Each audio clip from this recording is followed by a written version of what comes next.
नमस्कार, मेरे weekly programme political Friday में आप लोगों का एक बार फिर से स्वागत है। तो एक बार फिर से हम बात करने वाले हैं मध्य प्रदेश विधानसभा चुनाव की। नवंबर में मध्य प्रदेश में विधानसभा चुनाव होने वाले हैं, उसमें कांग्रेस की क्या स्थिति है उस पर हम एक वीडियो में चर्चा कर चुके हैं, दूसरे वीडियो में भाजपा की चर्चा कर चुके हैं।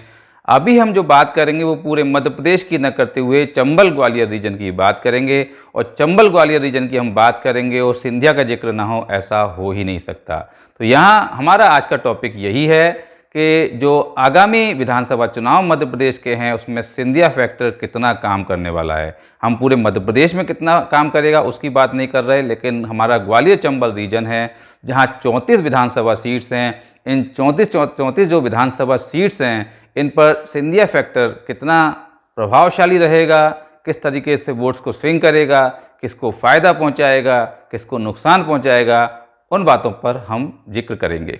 लेकिन इससे पहले हम पुराने कुछ आंकड़ों को समझ लेते हैं।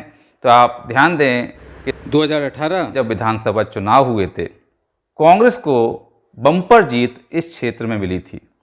34 में से 27 सीटें, बहुत बड़ा नंबर है, 34 में से 27 सीटें कांग्रेस की झोली में गई थी।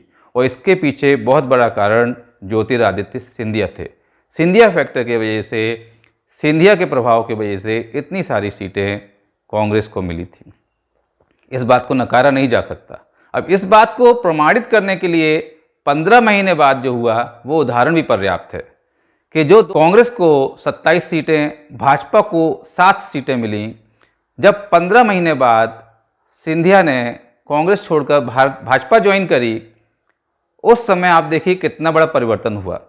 जो फिर से चुनाव हुए, सिंधिया समर्थक खड़े हुए, जो 7 सीटों पर भाजपा थी वो 16 सीटों पर पहुंच गई, केवल सिंधिया के बदलने की वजह से, केवल सिंधिया के आने की वजह से। तो आप समझ सकते हैं कि सिंधिया फैक्टर कितना इम्पोर्टेंट है।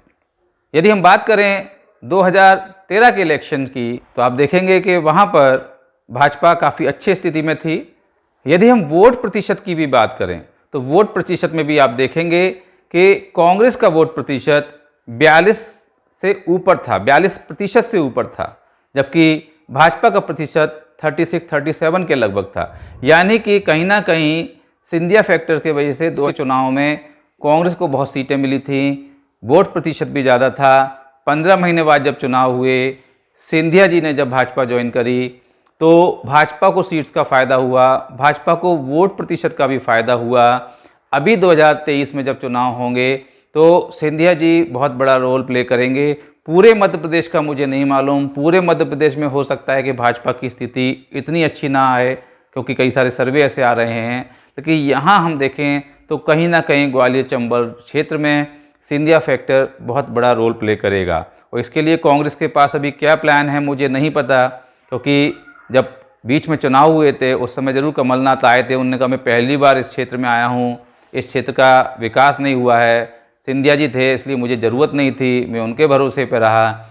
उसके बाद शायद फिर कभी आकर उन्होंने इतनी न तो बात करी न विकास की चिंता करी। तो यदि हम देखें सिंधिया जी बड़े बड़े प्रोजेक्ट्स ला रहे हैं, बड़े बड़े विकास के कार्य कर रहे हैं, तो यदि हम इन सब चीज़ों को देखें तो हम समझ सकते हैं कि आने वाले नवंबर 2023 के विधानसभा मध्य प्रदेश चुनाव में सिंधिया फैक्टर चंबल ग्वालियर रीजन में बहुत बड़ा रोल प्ले करने वाला है। और अब देखते हैं कि क्या वास्तव में सिंधिया मैजिक काम करेगा और 34 में से ज़्यादा सीट्स भाजपा को दिला पाएगा।